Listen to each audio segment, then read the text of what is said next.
लहसुन की हार्वेस्टिंग के वक्त अगर आप अच्छी तरह वक्त पर इसकी हार्वेस्टिंग करेंगे तो ये आपके लिए फ़ायदेमंद साबित होगी। लहसुन की हार्वेस्टिंग कब करनी है और इसको महफूज रखने के लिए कौन सा तरीका इस्तेमाल किया जाता है, ये सब तफसील आप इस वीडियो में देख सकेंगे।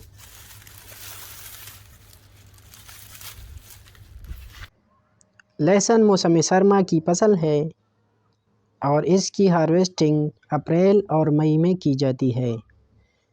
ये एक फ़ायदेमंद फसल है और अगर वक्त से पहले इसकी हार्वेस्टिंग न की जाए तो फसल ख़राब होने से बच जाती है और किसान फसल से अच्छी फ़ायदा उठाती है।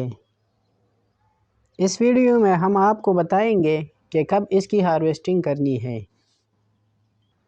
अमूमन किसान ये देखते हैं कि जब तुरियां मुकम्मल हो जाती है तो इसकी हार्वेस्टिंग शुरू कर देते हैं। ज़्यादातर किसान इसको सब्ज़ पत्तों समेत इसलिए निकालते हैं ताकि इसका वज़न ज़्यादा हो और वो मंडी में ज़्यादा पैसा कमा सके।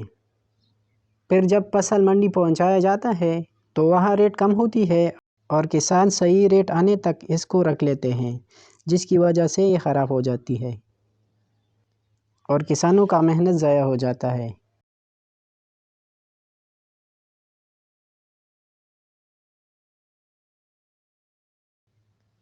इसलिए इसको उस वक्त हार्वेस्ट करें जब ये मुकम्मल तौर पर पक जाए। इसके जो ये पत्ते हैं ये बिल्कुल जर्द रंग के हो जाए तो ये मुकम्मल तौर पर अब तैयार है। हार्वेस्टिंग के बाद अगर आप इसको महफूज रखना चाहते हैं तो इसका तरीका ये है, इसकी छोटी छोटी इस तरह की गुच्छियाँ बनाएं। इसको ना तो ज़मीन के ऊपर सूरज के बिल्कुल सामने रखना है और ना किसी ऐसी जगह रखना है जहाँ पानी मौजूद हो, यानी गीलापन मौजूद हो। लहसुन चूँकि खुद एक एंटीबायोटिक है, इसको ज़्यादा बीमारियां नहीं लगती, लेकिन इसको अगर डायरेक्ट सूरज में रखा जाए तो ये सूख जाती हैं, इसकी तुरियां सूख जाती है और पानी में रखने से इसको फंगस की बीमारी लग जाती है और हफ्तों के अंदर अंदर पूरा फसल तबाह हो जाता है।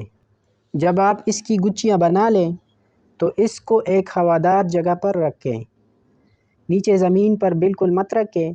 ज़मीन के ऊपर कुछ इस तरह की लकड़ियाँ रखें और फिर गुच्छियाँ एक एक करके तरतीब के साथ रखें। एक गुच्छी का सिरा इस तरफ और दूसरी गुच्छी का सिरा उस तरफ होना चाहिए ताकि आर पार हवा आए और जाए। आर पार हवा लगने से इसमें मौजूद नमी सूख जाएगी। लहसुन को इस तरह खुश जगह पर रखकर आप इसको 1 साल के लिए आसानी से महफूज कर सकते हैं। 1 से 1.5 महीने के बाद आप लहसुन से टहनियाँ काट कर इसको आप बोरियों में भर भी सकते हैं। उम्मीद है आपको वीडियो पसंद आई होगी। वीडियो देखने का शुक्रिया। खुदा हाफिज़।